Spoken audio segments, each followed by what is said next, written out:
بلغ العلا بکمالہ کشف الدجا بجمالہ حسنت جمیع خصالہ صلوا علیہ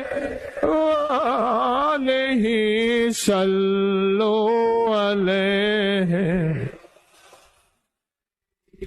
وہ درویش تھے، حضور کی شان لکھ رہے تھے، لکھتے لکھتے ان کے دل میں آیا لکھوں بلغ العلا بکمالہ،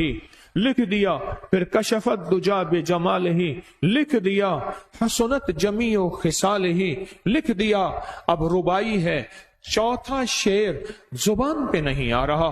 دل پہ نہیں آ رہا، کئی دن بے قرار رہے، کئی دن بے چین رہے، درود پاک پڑھتے رہے، رات کو کملی والے خواب میں خود تشریف لائے اور آپ نے فرمایا کہے صلو علیہ وآلہ، صلو علیہ وآلہ، اور پھر ربائی بن گئی یہ صلو علیہ وآلہ۔ پڑھیں دل کی کیفیتوں کے ساتھ، بلغ العلا بکمالہ کشف الدجا بجمالہ حسن